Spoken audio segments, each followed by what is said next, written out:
élargir un peu la lecture. Et tout de suite après le service, je devrais courir pour aller à l'aéroport et partir pour le Cameroun. Si je me sauve, ce n'est pas parce que je ne veux pas vous parler, mais c'est parce que je veux juste être à l'heure. Amen. Et ça va être le dernier voyage missionnaire de cette année. Il y a certains qui me regardent de façon incrédule, mais en tout cas pour moi, c'est mon calendrier fini là.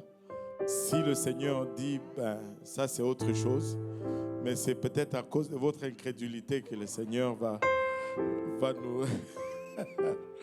mais on ne peut pas... Vous savez, très souvent, cela va nous arriver. Nous allons prier pour quelque chose, mais quand la chose va arriver, nous sommes tellement de nature plaintive que nous allons commencer à nous plaindre encore. Tu sais, nous avons prié pour le réveil. Dieu envoie les gens, on commence à se plaindre. Oh, la cuisine est sale. Oh.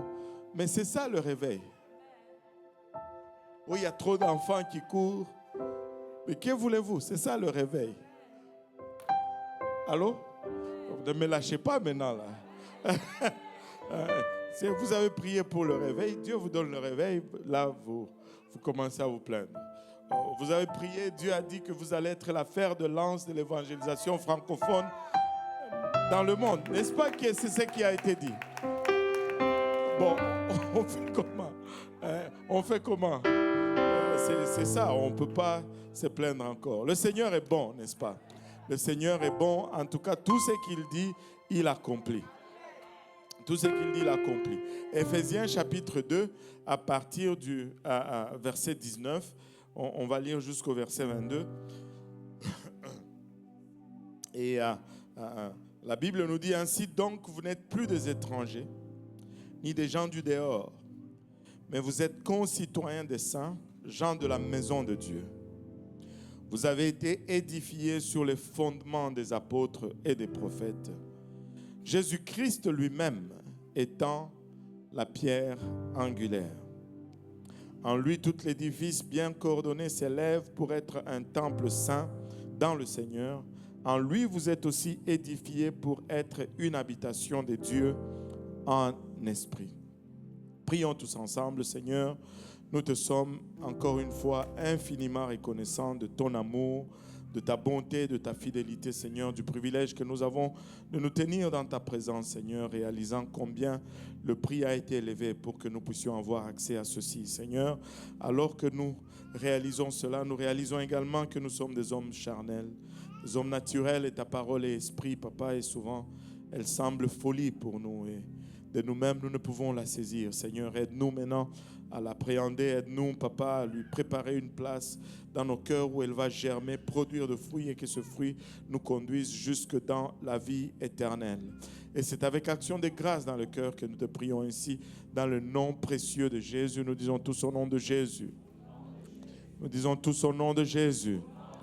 Pouvons-nous battre nos mains alors que nous nous assoyons? Alléluia.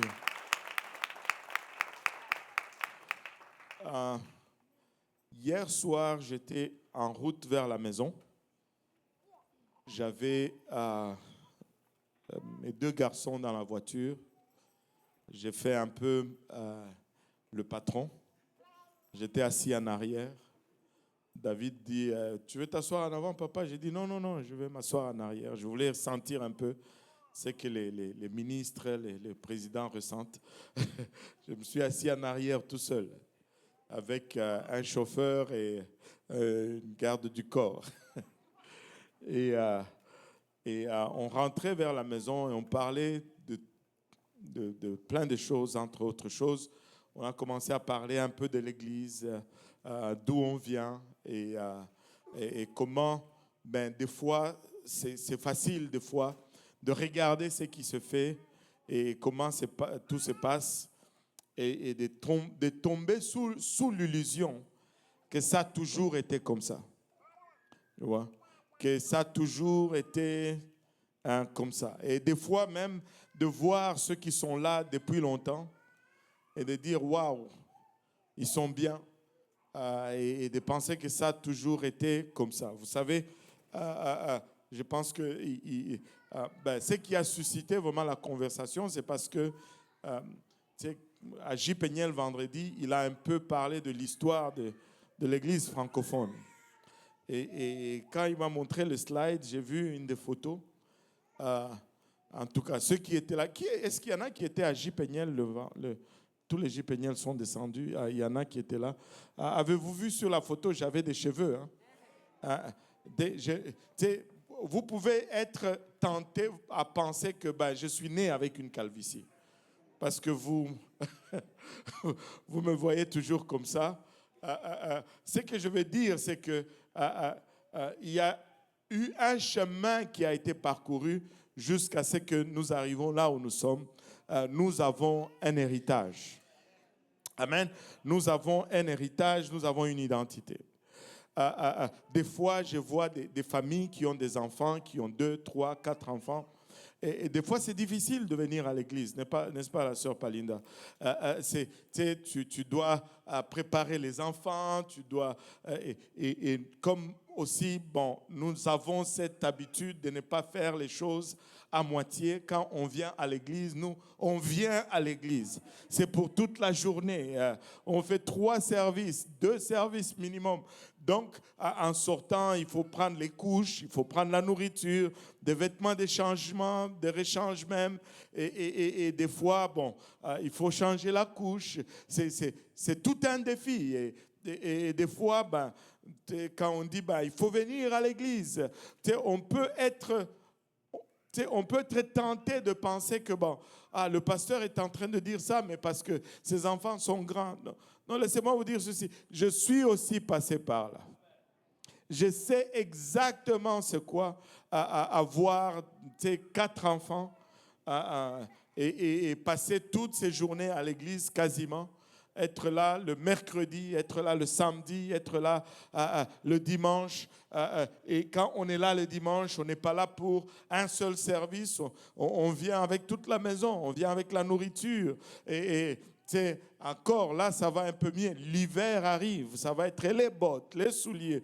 Des fois, vous venez, vous avez oublié le sac de souliers juste à l'entrée de la porte. Vous avez seulement vos bottes. Ça, c'est notre réalité. Nous avons un héritage.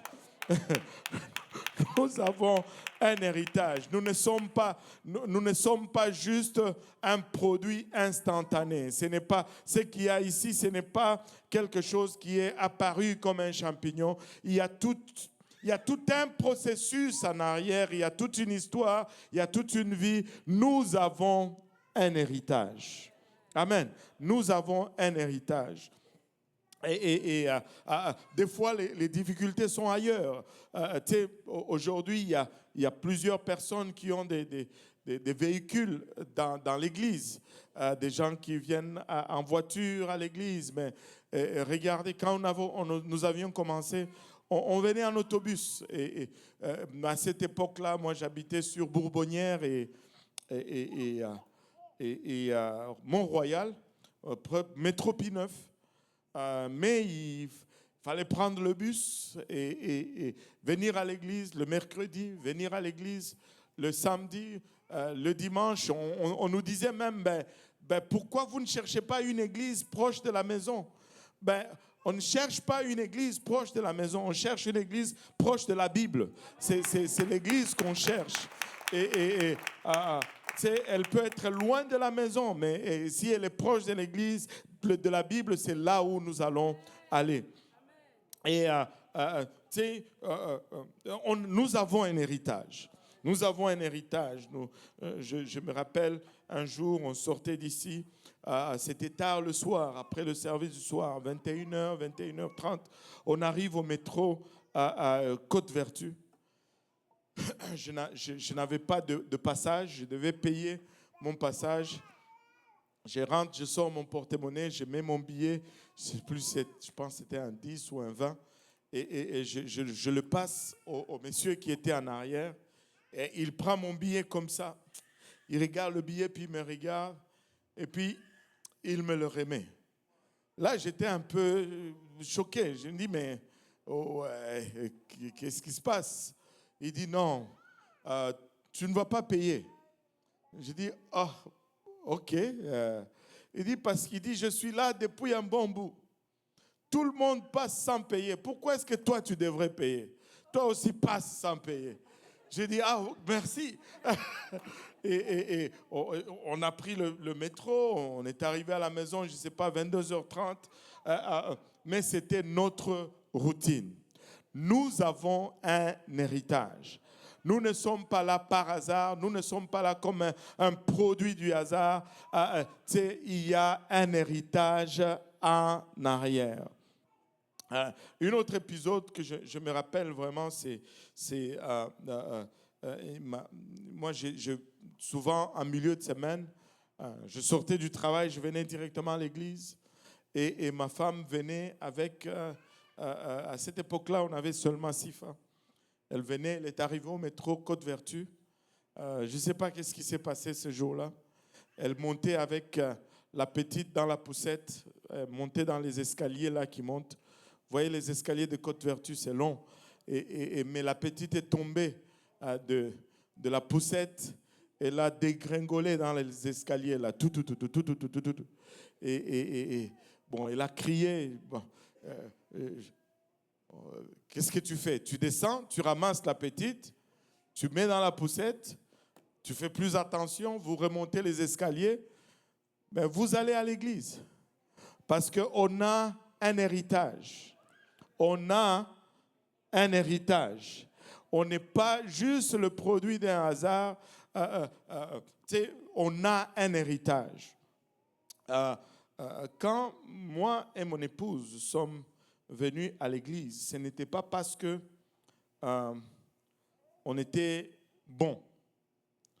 Non, c'est parce qu'on était mauvais. On était perdu. On était dans un moment de détresse. En cherchant, honnêtement, on était dans la détresse, mais je ne peux pas dire vraiment avec honnêteté et sincérité qu'on cherchait Dieu. On cherchait la solution à notre détresse. On cherchait la solution à notre problème. Mais on a trouvé Dieu. On a trouvé Dieu. Et je vais juste ouvrir une parenthèse ici pour dire à quelqu'un, peu importe le dilemme que tu traverses, la solution à ton dilemme, c'est Dieu. Tu peux penser que c'est l'argent. Non, ce n'est pas l'argent, c'est Dieu. Tu veux penser que c'est un mari. Non, ce n'est pas un mari, c'est Dieu.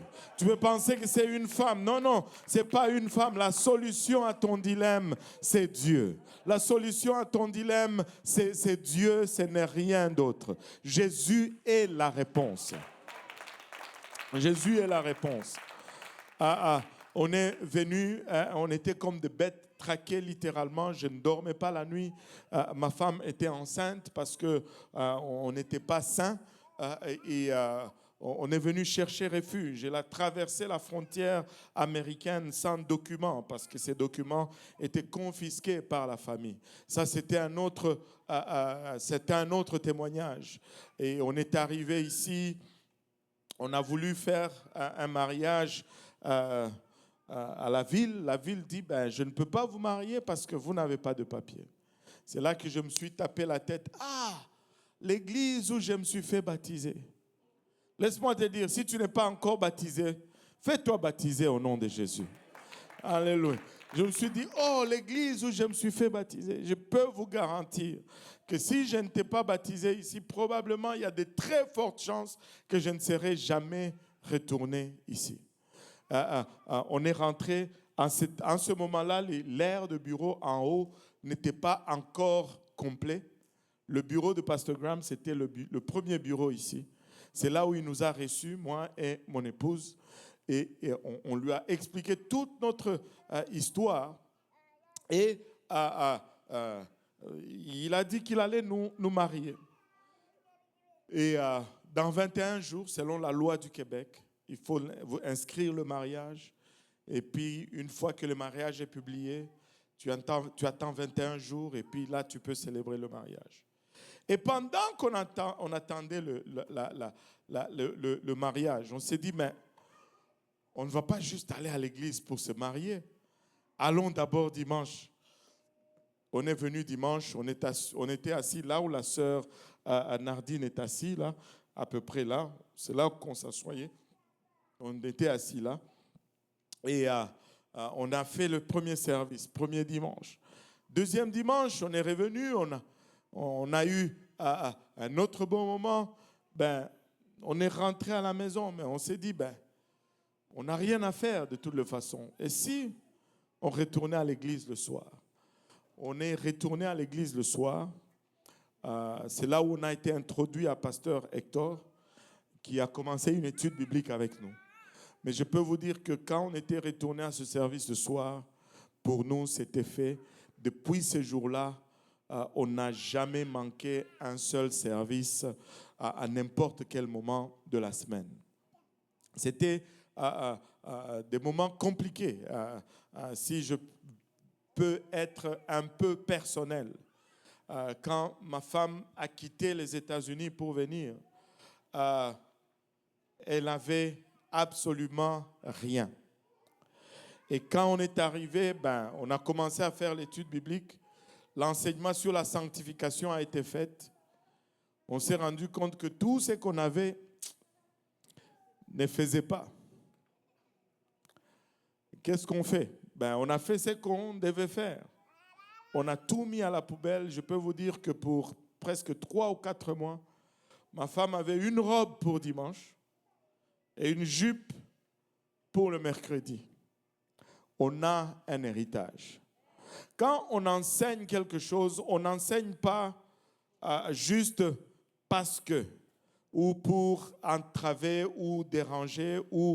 Non, c'est parce qu'on sait que c'est ça la parole de Dieu.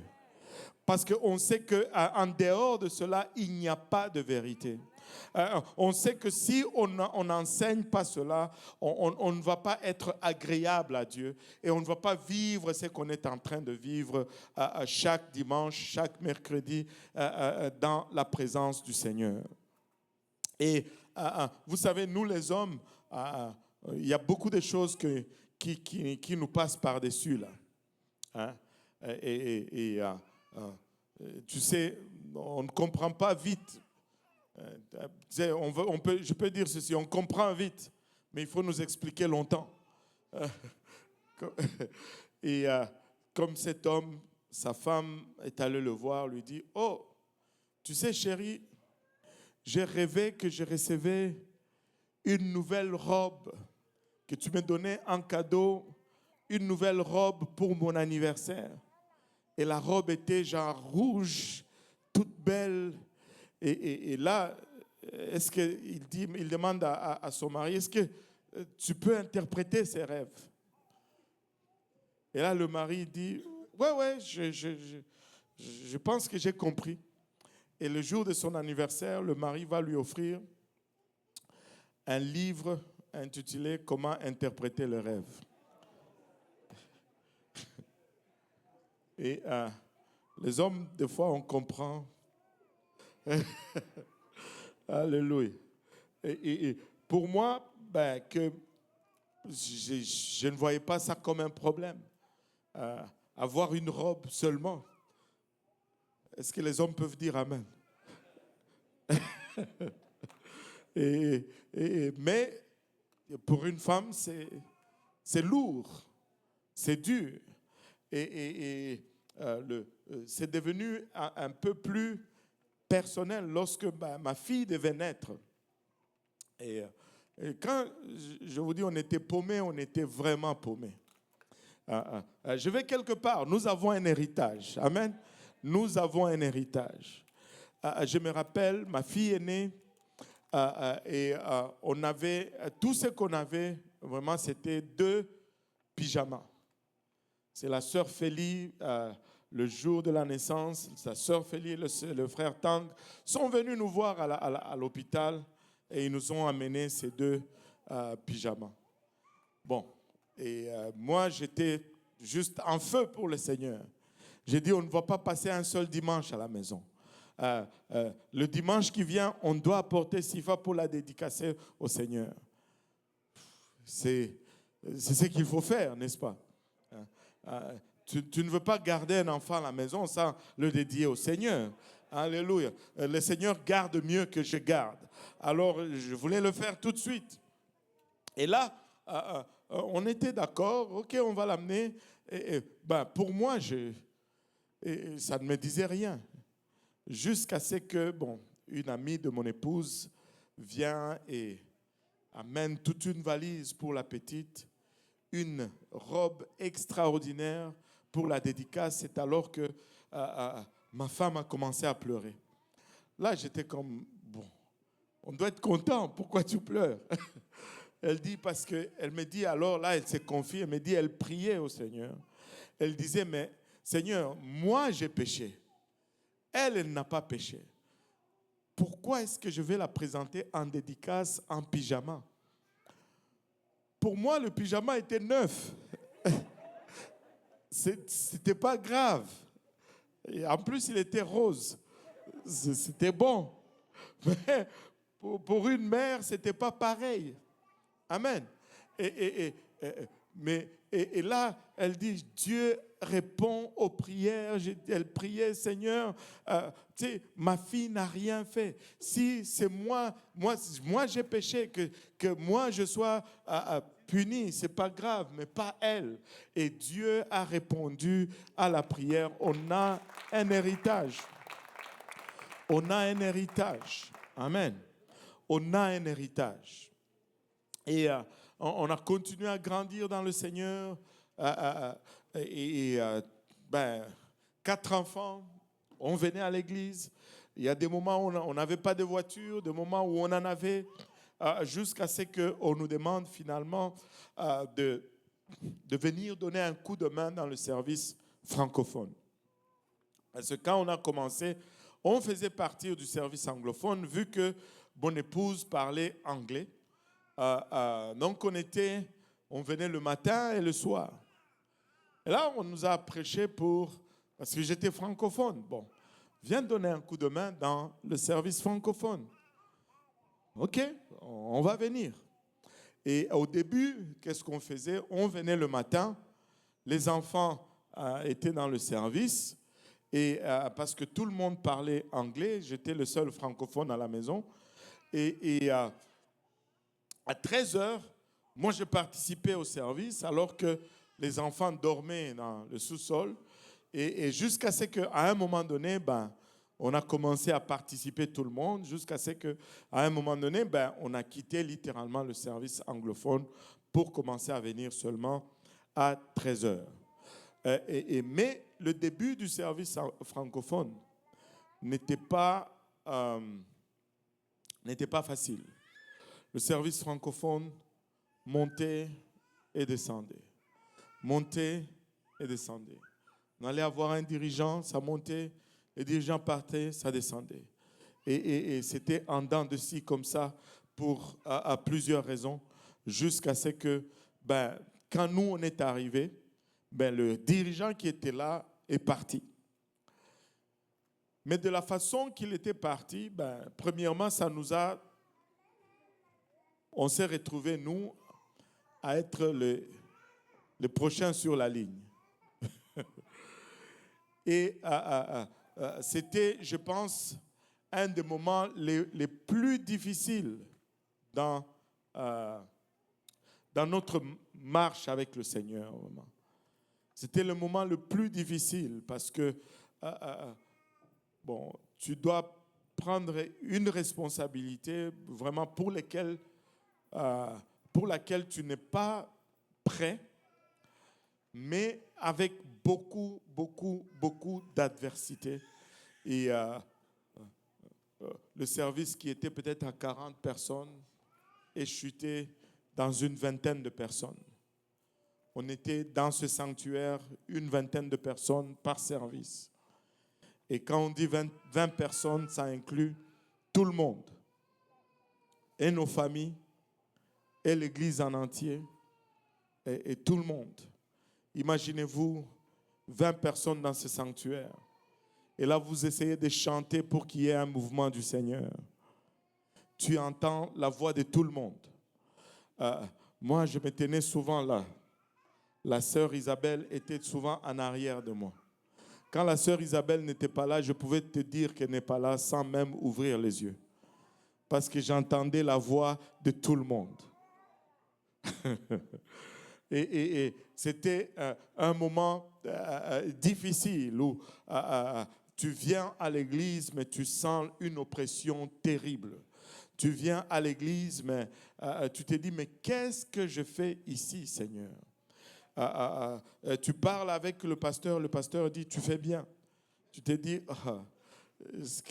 si ça c'est bien, je ne sais pas qu'est-ce que mauvais c'est. Parce que, c'était très, très difficile, très stressant. Et c'est à ce moment-là que le Seigneur nous a appelés aussi à la prière. Nous avons un héritage. Amen. Nous avons un héritage et nous devons préserver notre héritage. Vous savez, avez-vous déjà été témoin de ces familles où les parents vont travailler fort, ils vont bâtir un patrimoine, mais quand ils lèguent ça aux enfants, même pas une génération après, tout est délapidé. Pourquoi? Parce que les enfants ont pris le patrimoine, mais ils n'ont pas pris l'héritage. Ils ont pris le patrimoine, mais ils n'ont pas pris l'héritage. Nous avons un héritage. À ce moment-là, on s'est tourné vers la prière. Et il n'y avait pas beaucoup de monde, mais on venait, moi, le frère Mutombo, le fidèle frère Mutombo. Il n'est pas juste un dirigeant des chants, c'est un des piliers spirituels de l'Église. Et on se rencontrait, lui avec moi, avec un de ses amis. On s'est rencontrés dans la pouponnière, là, chaque vendredi. Aujourd'hui, si on dit veillée de prière, on vient, puis des fois, on se sauve vite. Je sais que c'est dur, mais nous avons un héritage. Je sais que ce n'est pas facile, mais nous avons un héritage. On s'est retrouvés dans cette pouponnière autour de 22h chaque vendredi. Chaque vendredi. Et on cherchait la face de Dieu. On priait. On entrait là-bas sans programme, sans agenda. Et on priait, et on priait, et on priait jusqu'à ce que le Seigneur nous relâche. Des fois, il nous relâchait à 2 heures du matin. Des fois, il nous relâchait à 5 heures du matin. Mais on priait, on priait, on priait.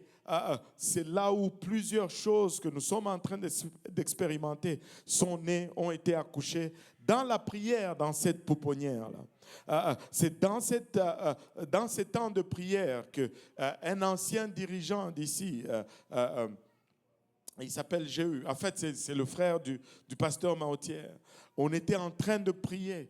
On était là. Et il est venu, je ne sais plus c'était quoi la raison, mais il dit, waouh, je viens de voir quelque chose. Dieu m'a donné une vision. Il dit, j'ai vu comme s'il y avait de l'eau qui sortait de la pouponnière, qui passait en dessous de la porte et qui a commencé à remplir tous les sanctuaires. Laissez-moi vous dire, en ce moment-là, moi je ne comprenais absolument rien de ce qu'il était en train de dire. Mais laissez-moi vous dire, nous avons un héritage. Et notre héritage, c'est la prière. Et si nous ne voulons pas délapider l'héritage parental, nous devons être là pour la prière. Nous pouvons bien venir chaque dimanche, prendre plaisir dans le mouvement de Dieu, mais sachez que ce mouvement de Dieu devient accessible par la prière. Mon frère, ma soeur, si le samedi soir n'est pas encore coché sur ton calendrier comme la soirée de prière, il faut que ça le soit si tu veux préserver l'héritage spirituel pour la génération à venir. On peut jouir de cet héritage aujourd'hui parce que la génération passée s'est sacrifiée. Mais si nous voulons passer un héritage à la génération à venir, nous devons mettre un sacrifice sur l'autel. La journée de prière n'est pas optionnelle. C'est la préservation de notre héritage. Nous voulons avoir quelque chose à transmettre à la génération à venir. Alléluia. Frères et sœurs, viens à la réunion de prière. C'est important, c'est capital. Il faut que nous prions. Si nous ne prions pas, nous n'allons pas voir la gloire de Dieu. Si nous ne prions pas, nous n'allons pas voir la main de Dieu. Si nous ne prions pas, nous allons juste être un autre mouvement qui va passer dans l'histoire de l'humanité, qui sera juste... Il y a eu déjà des réveils plus larges que ça. Mais nous voulons perpétrer celle-ci. Et c'est moi vous dire, le Seigneur, la Bible nous dit que le Seigneur revient bientôt. Amen. Ne vous appuyez pas sur cela pour vous dire que nous pouvons relaxer parce qu'il revient bientôt. Le bientôt dans la Bible, ce n'est pas le bientôt chronologique. C'est le bientôt dans le livre d'Apocalypse signifie soudainement. Cela ne veut pas dire tôt. Ça veut dire soudainement. Ça veut dire que quand ça va arriver, ça va être en un clin d'œil, au son de la trompette. On n'aura pas le temps de réagir ou de s'ajuster. Si on doit réagir et s'ajuster, c'est maintenant, c'est aujourd'hui. Mais le Seigneur peut revenir demain, le Seigneur peut revenir dans 5 ans, le Seigneur peut revenir dans 10 ans. On ne sait pas, il peut revenir même dans 50 ans. On ne sait pas, il est Dieu, il peut décider et faire ce qu'il veut. Mais notre responsabilité, c'est de s'assurer que aussi longtemps que le Seigneur tarde, il y a un héritage à être transmis à la génération à venir.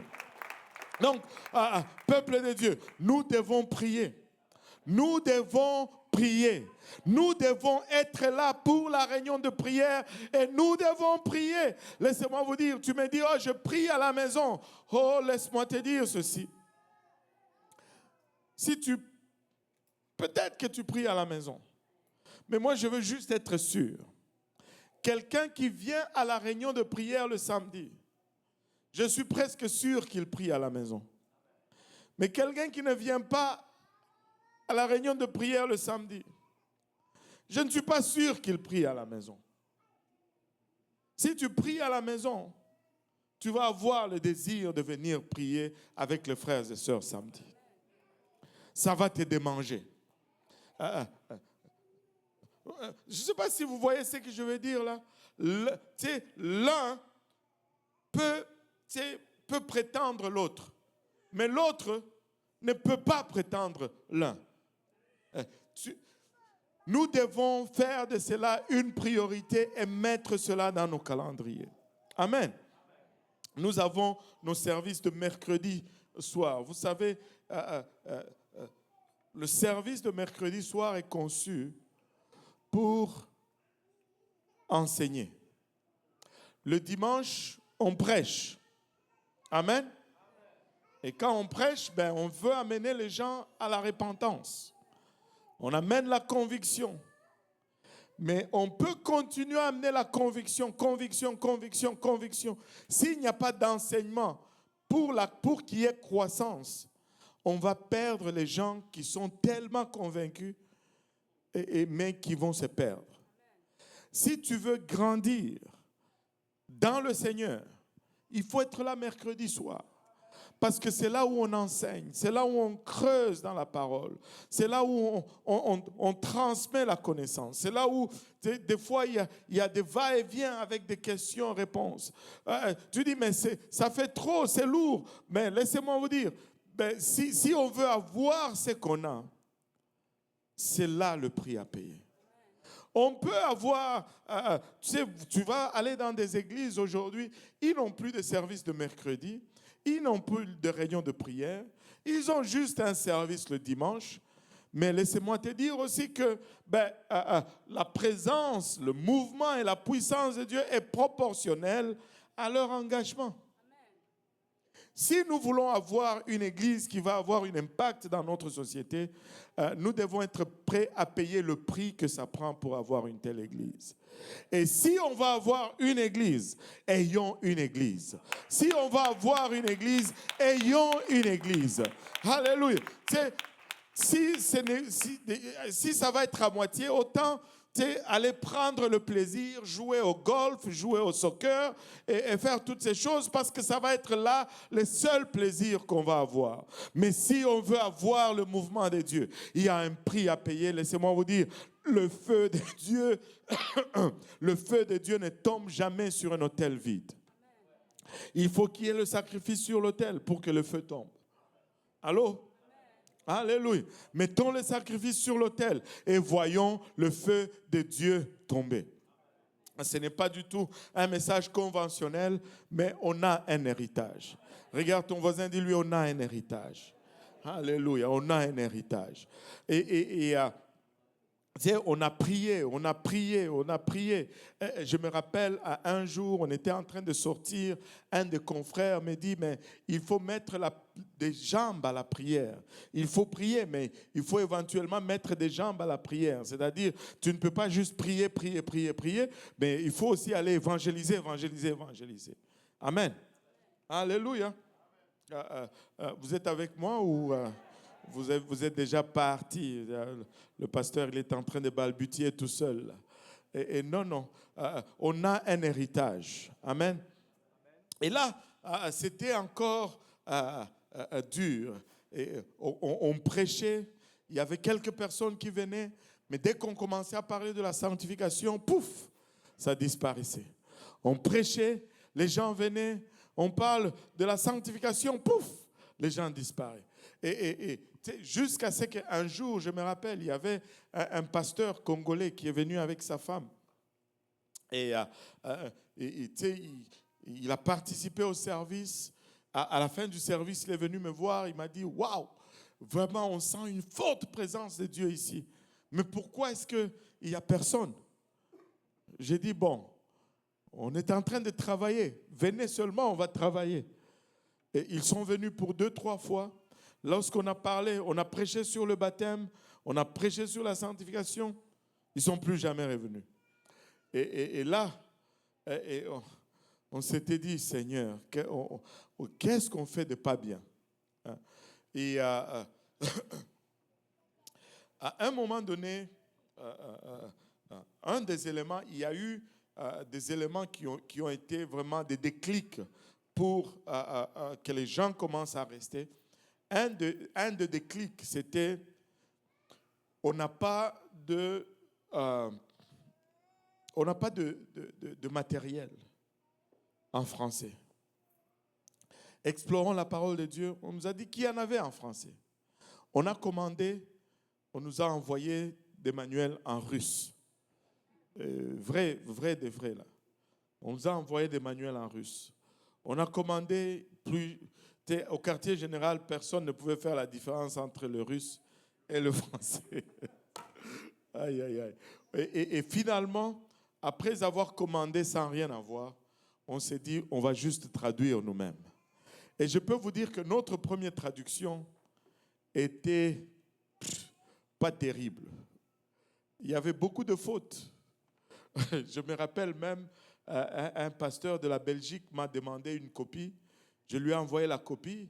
Et puis il m'a appelé, il m'a dit, mais... quelque chose du genre, mais... Qui est-ce qui a traduit cette affaire? Je lui ai dit, c'est moi. C'était vraiment particulier. Je lui ai dit, ben, en tout cas, c'est tout ce que j'ai. Si tu veux, tu peux l'utiliser. Mais moi, je l'utilise et ça marche. Amen.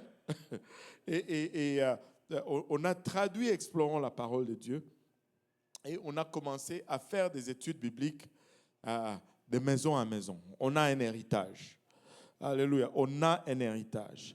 Après avoir traduit Explorons la parole de Dieu, je pense que la première des choses qu'on a fait, c'est qu'on a fait Explorons la parole de Dieu dans l'église, tout le monde. Et on le faisait le mercredi dans la salle en haut. Là. En ce temps-là, le mercredi, on se réunissait dans la chapelle en haut. On a fait Explorons la parole de Dieu chaque mercredi pour que tout le monde soit aligné sur la même chose. Ça, c'était un des premiers éléments qui a fait que, on a commencé à gagner les âmes, mais à les garder. La deuxième des choses c'était la conférence francophone. La toute première conférence francophone, je pense le service de vendredi soir, on était peut-être 38 ou quelque chose comme ça. Ça, c'est la conférence. Et le samedi, on était peut-être 50. Et puis, bon, et on faisait vendredi soir, samedi soir, et puis dimanche. Certains d'entre vous ont travaillé pour cette première conférence. On était très peu nombreux, on n'avait pas de ressources, mais on vendait la nourriture pour pouvoir défrayer le frais de la conférence. On a travaillé pour la première fois, on a eu des baptêmes au nom de Jésus. Et pour la première fois, les gens ont commencé à recevoir le baptême du Saint-Esprit. Je peux vous dire même, pour la première fois, il y a eu un mouvement de Dieu ici dans le sanctuaire. On n'a pas pu prêcher. Pour la première fois, les enseignants de l'école du dimanche ne comprenaient rien. Parce que souvent, c'était très tranquille. Après qu'on ait adoré, ils sont descendus, c'était tranquille. Mais ces jours-là, tous les enseignants remontaient pour voir qu'est-ce qui se passe. Parce que l'adoration continuait, l'adoration continuait. Laissez-moi vous dire, on a un héritage. Cela a été possible parce qu'il y a eu une génération qui s'est sacrifiée. Une génération qui n'a pas regardé au prix. Une génération qui s'est donné corps et âme pour que nous puissions avoir, alléluia, une présence de Dieu. Et nous ne pouvons pas attribuer cela tout simplement à ce travail d'une génération. Nous pouvons regarder même au-delà et voir qu'il y a un héritage apostolique dont on a parlé durant la conférence. Mais laissez-moi vous dire autre chose qui fait que nous sommes là où nous sommes. Nous sommes là où nous sommes parce que nous avons persévéré et nous avons gardé la doctrine des apôtres. Ce n'est pas la chose la plus populaire à prêcher aujourd'hui, mais laissez-moi vous dire, c'est la chose la plus importante qu'un prédicateur puisse prêcher aujourd'hui, c'est l'évangile de Jésus-Christ. Vous savez, les gens sont fascinés par les signes et les miracles. Mais laissez-moi vous dire, les signes et les miracles ne sont pas, c'est pas ce qui est la démonstration ou c'est pas ce qui produit la puissance de Dieu. C'est la parole qui produit la puissance de Dieu. Les gens sont fascinés par les signes et les prodiges. Mais laissez-moi vous dire, Église, nous devons être fascinés par la parole de Dieu. Si nous sommes fascinés par la parole de Dieu, nous allons voir les signes et les prodiges. Prêchons la parole de Dieu. Prêchons l'évangile sans réserve, sans compromis. Tenons-nous sur cette doctrine. Luttons pour cette foi qui a été donnée une fois pour toutes, alléluia, aux apôtres. Il n'y aura pas une autre doctrine qui va être donnée. Au fond, Paul nous donne cet avertissement disant que même si un ange descendait du ciel et qui vous prêchait autre chose, qu'il soit anathème, parce qu'il n'y a pas de changement dans cette parole. Nous nous tenons sur la doctrine des apôtres. C'est pourquoi nous avons la faveur de Dieu. C'est pourquoi nous voyons la main de Dieu, parce que nous nous tenons sur sa parole. Oh, la pression est forte pour prêcher quelque chose qui fait du bien. Oh, des fois, souvent de l'intérieur. Et laissez-moi vous donner un secret. Laissez-moi juste vous parler de moi à vous, là. Vous savez, quand un pasteur vient, il va prêcher le message. Ne vous trompez pas pensant qu'il prêche comme ça chaque dimanche dans son église. Ça, c'est un peu comme nous, quand tu es chez toi, tu te plains de tout parce que tu es allé chez ton oncle un jour et ton oncle t'a traité pour un jour. Tu te plains de ce que tes parents font tous les jours, au fait. Va chez ton oncle, il va te donner du chocolat. Mais si tu vivais là-bas, tu ne vas pas manger du chocolat. Allô? Tu vas manger le foufou et le pondou. On m'a envoyé une vidéo. C'est une dame qui est chez McDo. elle demande à sa petite fille en arrière, toi, qu'est-ce que tu veux? Elle dit chicken nugget. OK, chicken nugget. Et puis elle regarde, elle demande à son garçon, toi, qu'est-ce que tu veux? Un Big Mac. Un Big Mac. Elle dit un Big Mac. Et puis, quand le type lui demande, qu'est-ce que toi tu vas prendre alors? Elle essaie de réfléchir. Tu vois sa petite fille qui dit en arrière, foufou. Il dit, ça c'est une famille africaine. Et puis la mère dit, shut up. Aïe, aïe, aïe. Va chez ton oncle pour une fois. Oui, on va te donner du chocolat. Mais si tu commences à vivre là-bas, tu vas voir, on va te demander de balayer, on va te demander de laver la vaisselle. Tu ne vas pas manger puis te lever. Il faut que tu débarrasses la table. Parce que maintenant, tu vis là-bas. C'est différent. Quand tu vis à la place, ce n'est pas pareil. Ce n'est pas pareil. Ce n'est pas pareil. Oui, ces gens, ils viennent, ils nous encouragent et c'est bon, nous avons besoin de cet encouragement. Mais moi, je ne peux pas prêcher comme ils prêchent. Moi, je dois donner le brocoli, je dois donner la salade, je dois donner le foufou parce que je ne peux pas te donner du chocolat. Tu ne peux pas vivre sur le chocolat. Allô? Alléluia. Et tu ne peux pas vivre sur le chocolat. Donc, nous avons un héritage. Nous devons prêcher la pleine doctrine apostolique. Nous ne savons rien d'autre si ce n'est l'évangile. Vous savez, le plus grand miracle, c'est le salut. C'est devenu... Vous savez qu'il y a des églises où personne ne reçoit le Saint-Esprit. Ils peuvent passer 6 mois, personne ne reçoit le Saint-Esprit. Oh, peut-être qu'il y a des boiteux qui marchent, mais si personne ne reçoit le Saint-Esprit, cette église n'est pas en train de remplir la raison pourquoi elle est là. On a tellement de baptêmes du Saint-Esprit, les gens se font tellement baptiser que c'est devenu commun. Laissez-moi vous dire, ce n'est pas commun. Si le diable savait, il n'allait même pas crucifier le Seigneur de gloire.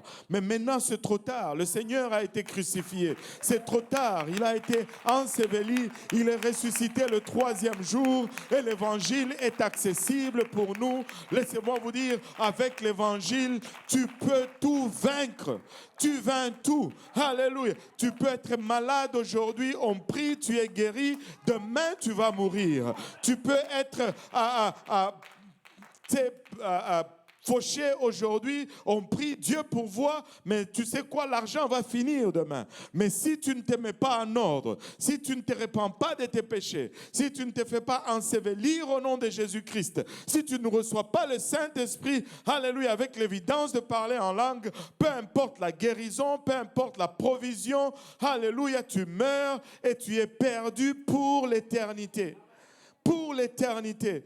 Laissez-moi vous dire, nous devons prêcher cet évangile. Nous ne savons pas combien de temps il nous reste. Nous devons prêcher la doctrine apostolique. Nous devons prêcher l'évangile tous les jours. Et nous devons être excités tous les jours d'entendre l'évangile. Tous les jours d'entendre l'évangile. Tous les jours. C'est notre héritage. C'est notre héritage. Tu sais, Jésus a ressuscité Lazare. Mais Lazare est mort aujourd'hui.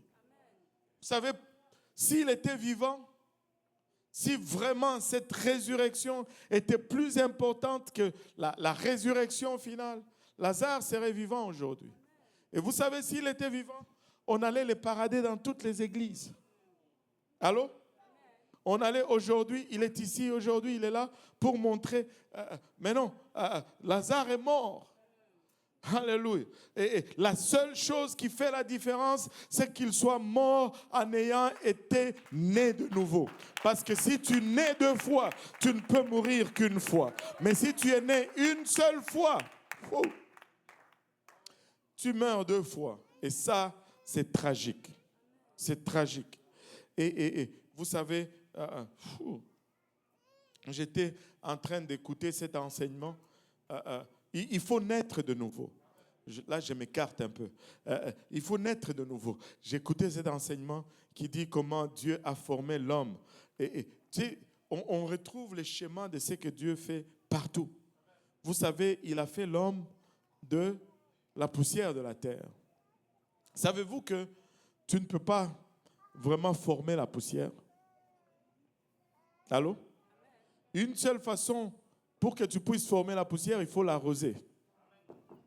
Il faut l'eau. Pour que le premier homme vienne en existence, il fallait d'abord l'eau, on lui donne une forme, et puis il fallait l'esprit pour qu'il devienne un être vivant. Et pour la deuxième naissance, Dieu n'a pas changé. Il faut que tu passes par l'eau et que tu passes par l'esprit. Nous avons la doctrine. Nous avons la vérité apostolique. Il y a beaucoup de pression aujourd'hui pour que nous nous écartions de ceci. Laissez-moi vous dire, prêche l'évangile. Ne te fatigue pas de répéter l'évangile. C'est la seule chose qui sauve et c'est la seule chose qui transforme. Il n'y a pas de transformation sans évangile. Parce que s'il n'y a pas d'évangile au préalable pour que la personne naisse de nouveau, c'est impossible d'avoir une transformation. C'est impossible d'avoir une transformation.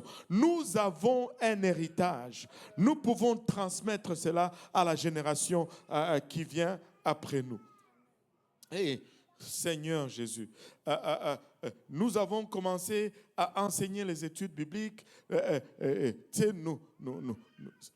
Dieu a commencé à bouger. Les gens ont commencé à venir. Mais c'était études bibliques, études bibliques, études bibliques.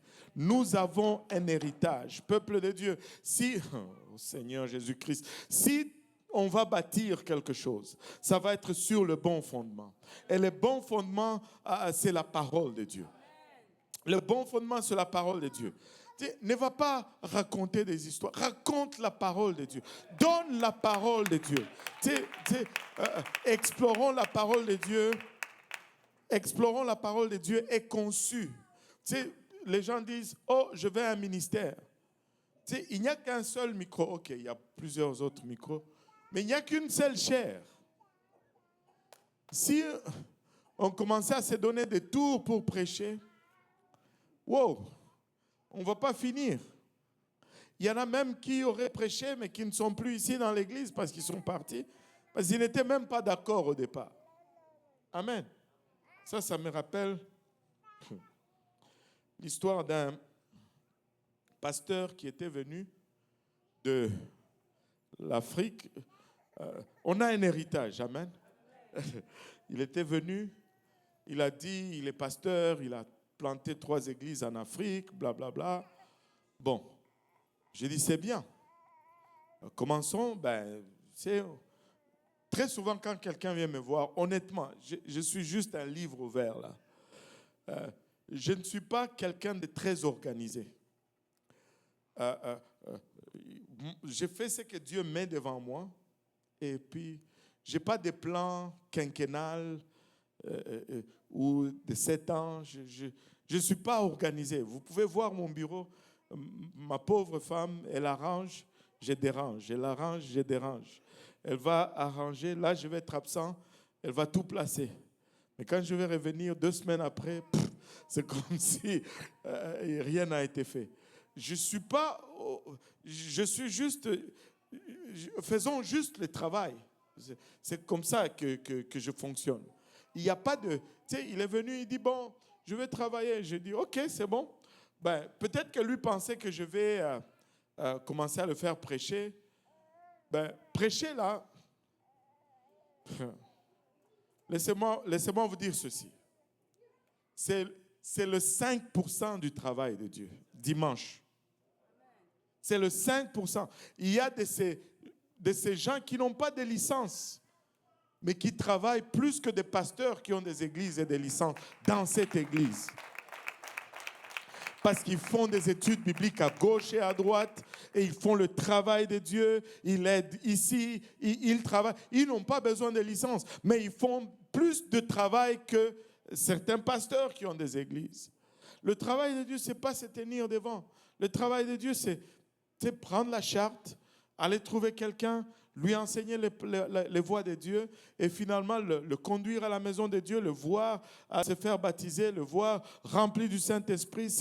Il prenait de l'alcool, il arrête de boire. S'il fumait des joints, il arrête de fumer. Il devient toute une autre personne. Il n'y a rien qui est aussi satisfaisant que cela. Et c'est là le travail de Dieu. Le travail de Dieu, c'est la culmination, mais si on ne fait rien durant la semaine, on ne va rien voir le dimanche. On ne va rien voir le dimanche. On est arrivé à un moment où je pense qu'à mon summum, je faisais 17 études bibliques par semaine. Je rentrais dans 17 différentes maisons par semaine. On a un héritage. On a un héritage. Il y a beaucoup de jeunes qui me suivaient dans mes études bibliques. Les Yannick, les Lionel, ils me suivaient dans... Je vous dis, ils sont là. Certaines études bibliques. Solange, quand vous les voyez là, moi je dois les faire travailler comme pas possible parce qu'ils m'ont fait travailler ces gens. J'ai rentré chez eux vers 18h, 19h par là. Et comme elle était tellement stratégique, elle me nourrissait d'abord. J'arrivais là-bas, nourriture. Je mangeais avec le frère Jean-Yves qui venait du travail. Et là, on commençait l'étude biblique. Je vous dis sans exagérer. Si je sortais de là 22h, 23h, c'était tôt. Il y a de ces jours, j'étais comme, est-ce que le soleil est en train de s'élever? Vous voyez quand c'est l'été là.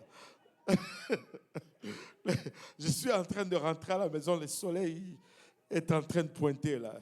Ça, c'était la belle époque. On peut juste voir ici dimanche, mais il fallait que tout cela... On a un héritage, frères et sœurs. On a un héritage à transmettre à la génération à venir. On a un héritage apostolique. Amen. Alléluia. Notre doctrine doit rester apostolique. Nous ne pouvons pas prêcher autre chose que les apôtres prêchaient. Alléluia. Les apôtres, alléluia.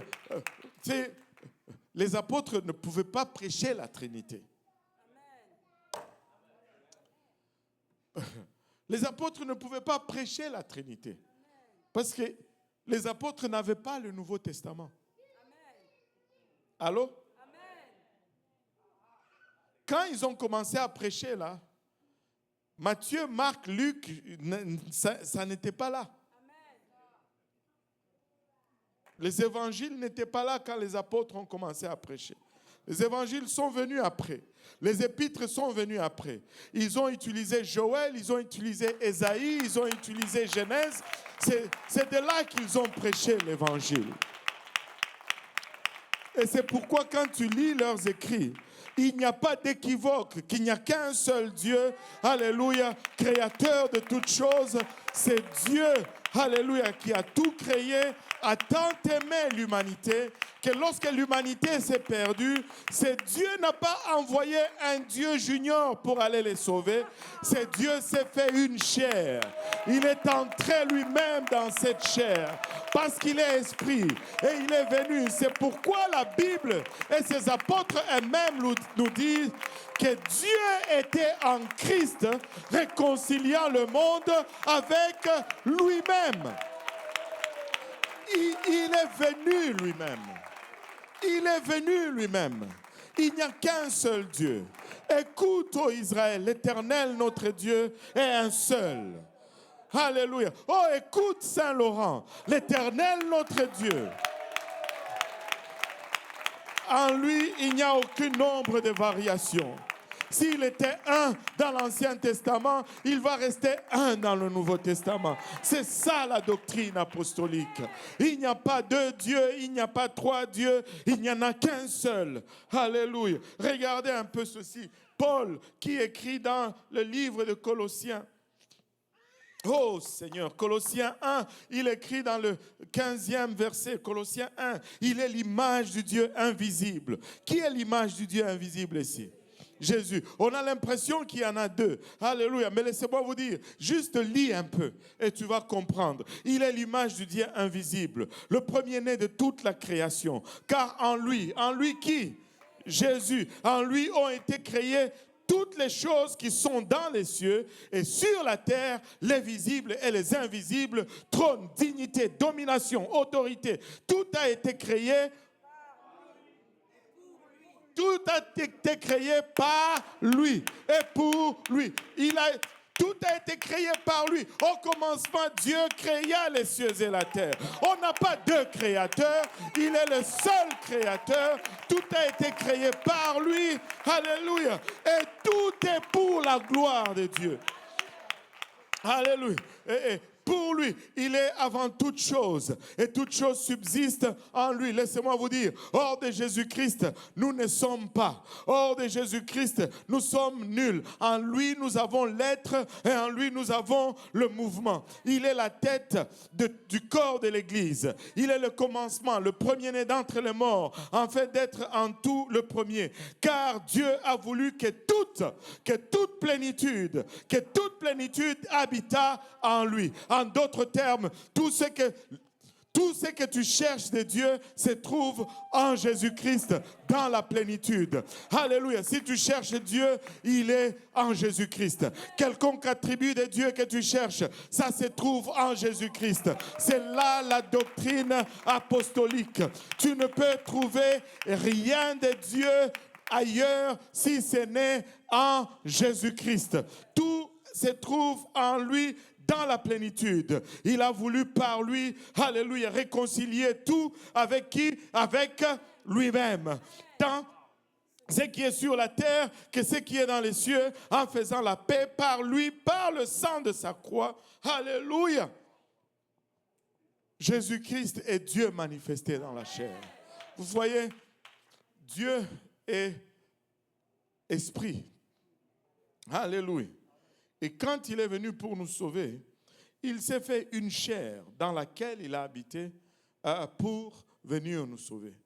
Et des fois, il peut sembler qu'il y a une duplicité parce que des fois, il va parler du point de vue de cette chair. Parce que cette chair était à 100% comme toi et moi. Il était homme à 100%. Et comme homme, des fois, il va tenir certaines conversations. Comme homme, il va des fois dire il a faim. Et comme homme, des fois, il va dire il est fatigué parce qu'il ne s'est pas fait une chair super. Ce n'était pas un super-héros. La chair de Jésus était la même que ta chair. Et il y a une bonne raison pour cela. Si la chair de Jésus-Christ était différente, il n'allait pas pouvoir racheter ta chair. On n'aurait pas pu le suivre dans le chemin qu'il a fait parce qu'on n'aurait pas eu la chair appropriée. Il a eu la même chair que la tienne. Et des fois, il nous parle du point de vue de sa chair. Mais des fois, il nous parle du point de vue de son esprit. Et quand il nous parle du point de vue de son esprit, il est Dieu à 100%. Tout comme moi aujourd'hui, je peux vous parler comme pasteur, tout comme je peux vous parler comme ami. À ma femme, je peux parler comme époux. Mais c'est la même personne. Ce n'est pas une duplicité de personnes. Allô? Alléluia. Il n'y a qu'un seul Dieu. C'est la doctrine apostolique. Et c'est Dieu a créé toutes choses. Il a tant aimé le monde qu'il est venu et qu'il a donné de son sang pour que nous puissions être rachetés. Ça, c'est la vérité apostolique. C'est la doctrine apostolique. Et quand cette doctrine est prêchée, elle conduit à une expérience. Et l'expérience est pentecôtiste. Nous avons un héritage. Et quand la doctrine apostolique est prêchée, ça nous met devant c'est une conséquence, l'expérience pentecôtiste. C'est quand elle a été prêchée le premier jour de la naissance de l'Église. Cette doctrine a produit une question. Hommes, frères, que ferons-nous? Répentez-vous et que chacun de vous soit baptisé au nom de Jésus-Christ pour le pardon de vos péchés et vous recevrez le don du Saint-Esprit. Et ça, c'est l'expérience pentecôtiste parce que c'est ce qui est arrivé le jour de la Pentecôte. Quelqu'un qui accepte la doctrine apostolique, il vit l'expérience apostolique. Qui accepte la doctrine apostolique, il vit l'expérience pentecôtiste. Le baptême d'eau au nom de Jésus-Christ. Remarquez que le baptême d'eau est au nom de Jésus-Christ. Et ça concourt au fait que il n'y a qu'un seul Dieu. Amen. Matthieu 28, 19 nous dit, allez, faites de toutes les nations les disciples, le baptisant au nom du Père et du Fils et du Saint-Esprit. La première chose à remarquer là, c'est que dans ce verset, non, c'est au singulier, correct? N-O-M, pas de S. J'ai vérifié dans toutes les Bibles, en swahili, en français, en anglais, en italien, c'est non singulier. Ce qui nous donne notre première indication, c'est qu'il y a un seul nom. Allô? Parce que c'est au singulier, n'est-ce pas? C'est ce que la grammaire dit. Maintenant, Père, Fils et Saint-Esprit, ce ne sont pas de noms. Si vous me demandiez aujourd'hui, c'est quoi ton nom? Je vais dire Dieudonné Kaosi. Pourquoi? Parce que c'est ça mon nom. Suis-je père? Oh oui, je suis père. 4 fois père. Ma fille est là. Je suis même grand-père. Raphaël est là. Alléluia. Mais que je sois père, c'est un titre. Parce que j'ai des enfants. Fils, je suis aussi fils. Croyez-moi, je suis fils. Parce que pour que je sois devant vous, je suis né à un moment donné. Je suis fils, j'ai eu des parents. Je suis époux. Mon épouse, elle est juste là. Elle peut confirmer. Mais un seul nom. L'époux s'appelle Dieudonné Kaosi. Le fils s'appelle Dieudonné Kaosi. Le père s'appelle Dieudonné Kaosi. Et donc, le nom doit être au singulier. Le Père, c'est un titre. Le Fils, c'est un titre. Le Saint-Esprit, c'est un titre. Mais c'est le même Dieu. Mais son nom nous a été donné. Alléluia. Son nom, c'est Jésus. Si je disais le nom du Fils, ça va être facile. Le nom du Fils, tout le monde va dire Jésus. Mais si Père et Saint-Esprit, là, on va avoir des problèmes. Je suis vraiment écarté. Donne-moi Ésaïe 9.5 ou 9.6, selon le français ou l'anglais. Car un enfant nous est né, un fils nous est donné, et la domination reposera sur son épaule. Et de qui est-ce qu'on parle là? C'est Jésus. On l'appellera admirable. Qui est admirable? Conseiller. Qui est conseiller? Dieu puissant. Qui est Dieu puissant? Père éternel. Père éternel. Qui est Père éternel? Son nom, c'est Jésus. Il est le Père, il est le Fils, il est le Saint-Esprit. Et tu peux me dire, oh pasteur, il n'y a pas de Saint-Esprit dans le passage. Oh, que Dieu ne laisse rien au hasard. Le mot conseiller, c'est le même mot qui est traduit en grec comme parakletos, qui se réfère au Saint-Esprit. Il est le consolateur ou l'accompagnateur ou le conseiller, c'est lui qui nous conseille lorsque nous marchons dans cette nouveauté de vie. Laissez-moi vous dire, c'est le même, alléluia, le même Dieu, il n'y en a pas deux, il n'y en a pas trois. Alléluia. Et la doctrine apostolique produit l'expérience pentecôtiste, et l'expérience pentecôtiste va produire un style de vie de sainteté. Un style de vie de sainteté. La sanctification. Nous avons un héritage. Nous avons un héritage.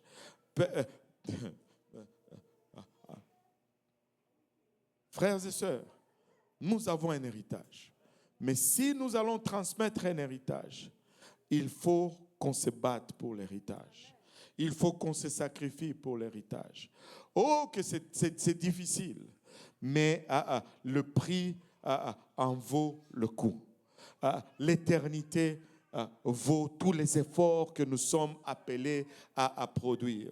C'est le moment vraiment que nous nous secouons tous et que nous nous engageons à 100% et que nous voyons ce réveil à une dimension, alléluia, que Dieu lui-même nous a donné. Et des fois, quand tu essaies de te l'imaginer, tu n'arrives pas. Mais laissez-moi vous dire, si nous nous mettons ensemble, nous allons le voir. Mais ça prend l'effort de tout le monde. Alléluia. Il y a des familles qui ont 3 enfants, 4 enfants. Ils semblent être fatigués. Mais laissez-moi vous dire, courage. Alléluia. Dieu ne vous a pas oublié. Alléluia. Persévérez. Et vos efforts ne sont pas vains. Il y a des gens qui n'ont peut-être pas tous les moyens possibles, financiers ou matériels. Laissez-moi vous dire, donnez votre meilleur au Seigneur. Et le Seigneur veillera à ce que le reste, vous ne manquez de rien.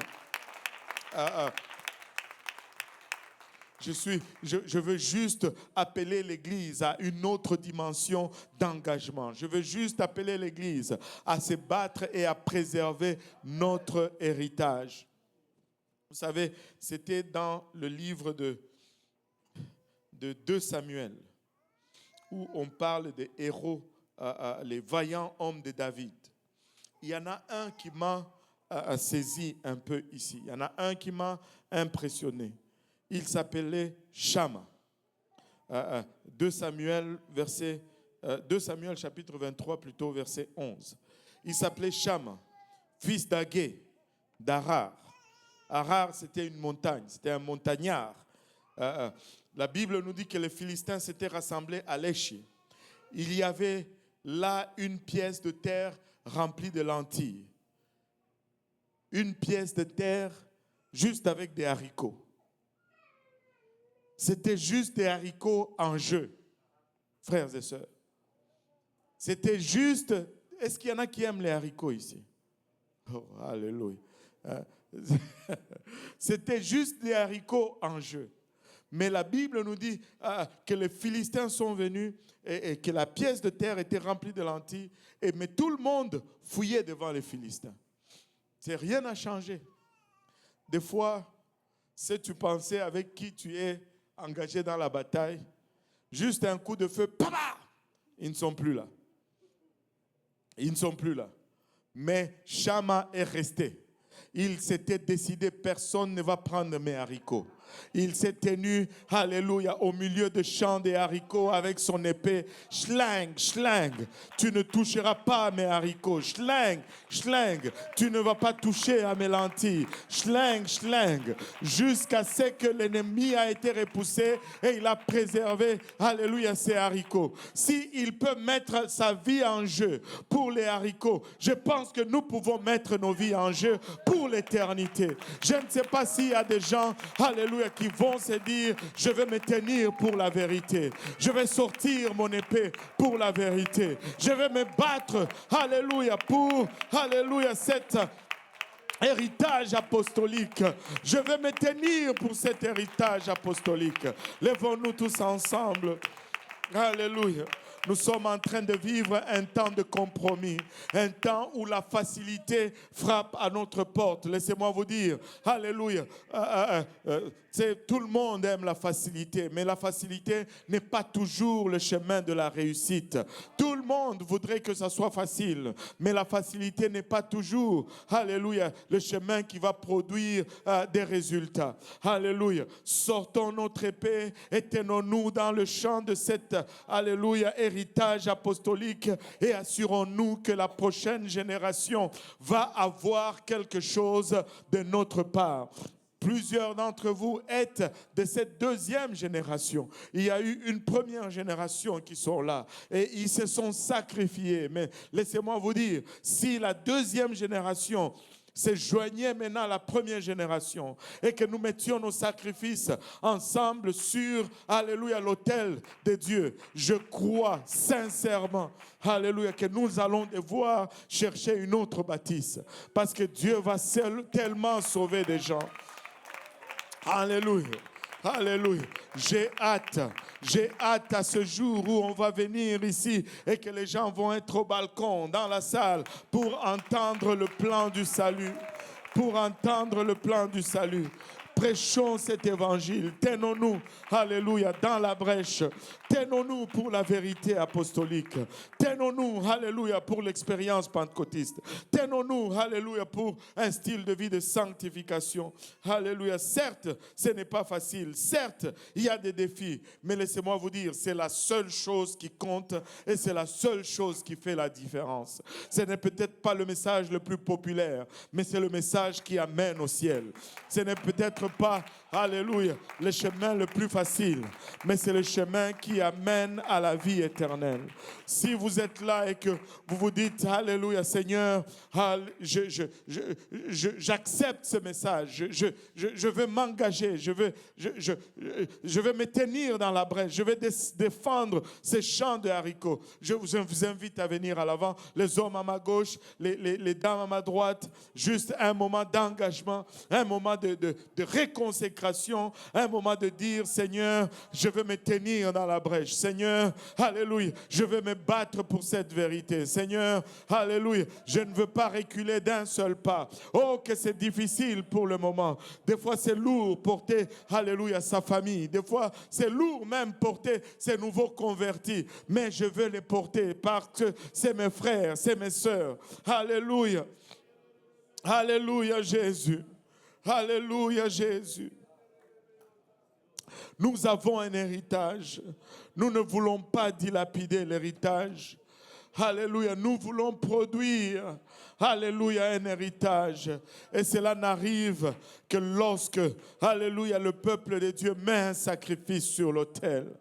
Oh, cette deuxième génération peut vivre sur la vague, alléluia, du premier sacrifice. Nous pouvons venir et sentir la présence de Dieu. Mais malheur sur nous, honte sur nous, alléluia, si nous ne mettons pas le sacrifice, parce que la génération qui vient après nous ne pourront jamais jouir de la même chose.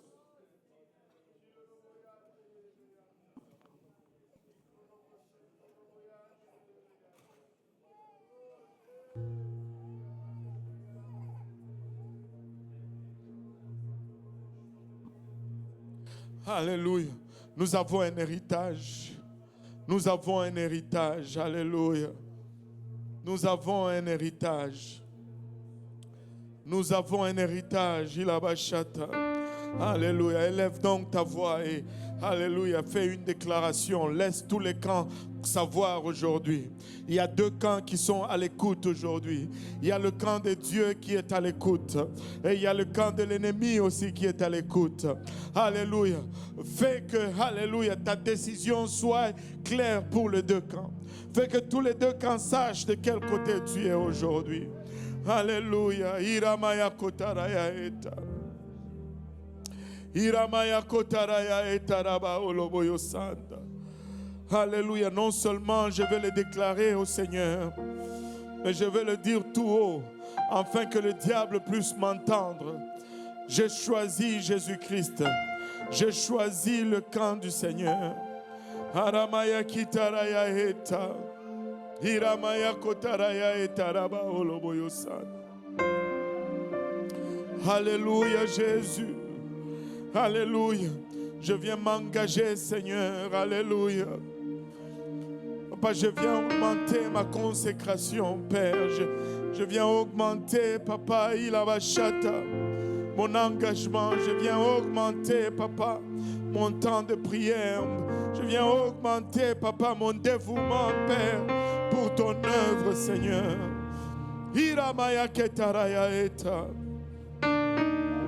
Alléluia. Il veut t'utiliser aujourd'hui. Il veut faire de toi, un vase utile. Il veut faire de toi un vase utile. Alléluia. Je sais que certains d'entre nous, oui, nous avons porté, alléluia, ces fardeaux pendant longtemps. Oui, c'est lourd de foi, mais que le Seigneur nous rafraîchisse, mais nous ne voulons pas lâcher maintenant. Alléluia, que le Seigneur soit notre force, que le Seigneur soit notre rafraîchissement, que le Seigneur soit notre soutien. Ilabashata. Haramaya kitaraya etaraba oloboyo sanda. Alléluia, alléluia, Alléluia. Orokatamanaya etaraba oloboyo sanda. Ikatamanaya itaraba oloboyo sanda. Alléluia. Alléluia, maman, ressource-toi auprès de Jésus-Christ.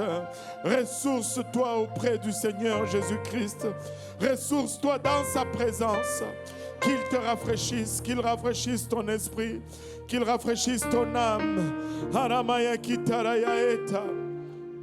Kitamanaya itaraba oloboyosan. Koremaya itaraba oloboyosataraba oloboyosan. Alléluia. Alléluia. Oh Jésus. Oh Papa. Aide-moi à donner de mon meilleur, Seigneur. Je ne veux pas donner de mon surplus. Je veux donner de mon meilleur, Papa. Je veux donner de mon meilleur, Ilabashata. Orokatamanaya itaraba oloboyosata. Oh oui, Jésus. Alléluia, Seigneur. Alléluia. Je veux être radicalement apostolique. Je veux être radicalement apostolique. Sans excuse apostolique.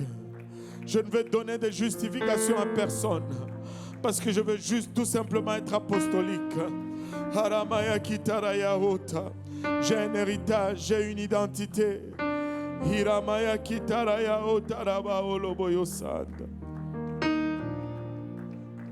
Oh Jésus. Oh Seigneur, oh Seigneur, oh Seigneur.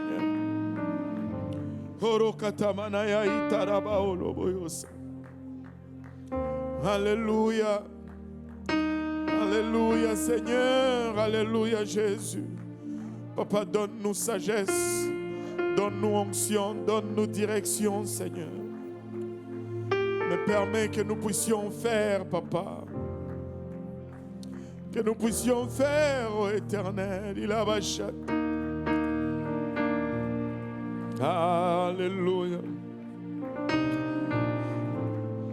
Juste une autre dimension, Père, d'engagement et de consécration, Papa.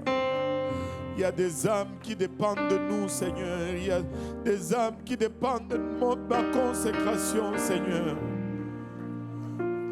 Puissais-je être, Papa, il a bachata.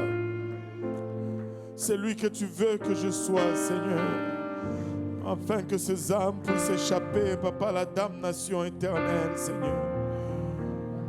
Oromaya itaraba oloboyosa taraba oloboyosanda. Papa, je ne veux pas être nonchalant comme l'eau, Père.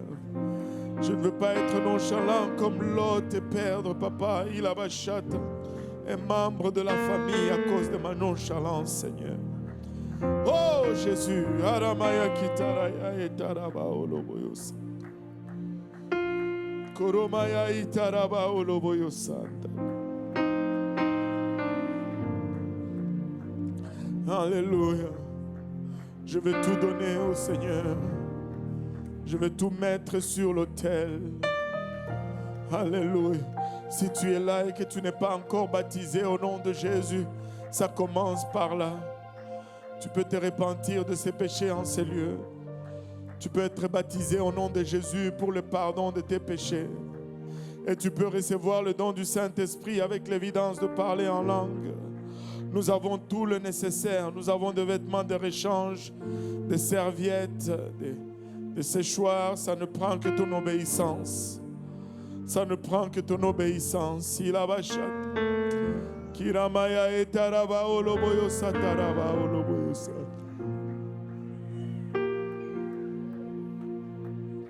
Karamaya itaraba oloboyosa ndaraba oloboyosa. Koromaya itaraba oloboyosanda. Hiramaya kitaraya etaraba oloboyosanda. Oh oui, Seigneur. Oh oui, Seigneur Jésus. Alléluia, Jésus. Aide-nous, Seigneur, à être le meilleur de nous-mêmes, Seigneur. Aide-nous, Papa, Ilabashata, à tout donner comme toi tu as tout donné à la croix, Père. Tu n'as pas hésité, Seigneur. Tu n'as rien gardé en réserve, Papa. Tu es allé à la croix. Papa, tu as tout donné. Alléluia. Que je puisse tout donner également, Seigneur Jésus. Haramaya kitaraya eta. Koromaya itaraba oloboyosan. Au nom de Jésus. Au nom de Jésus, j'ai un héritage. Tu as un héritage. Alléluia. Tu as un héritage, Ilabashata. Tu as une identité. Haramaya kitaraya etaraba oloboyosa. Koromaya itaraba oloboyosanda. Alléluia, Jésus. Alléluia, Jésus.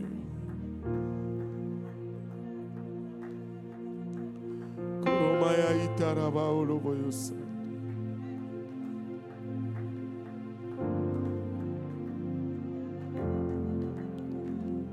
Katamana ya itaraba oloboyosa.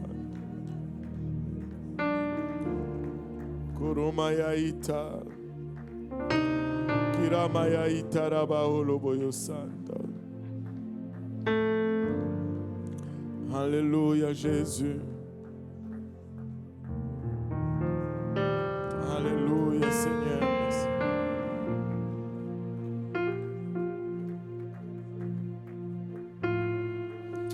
Alléluia. Alléluia. Pouvons-nous battre nos mains pour le Seigneur? Pouvons-nous élever nos voix et lui donner une offrande de louange? Une offrande de louange. Une offrande de louange. Haramaya kitaraya itaraba oloboyosa.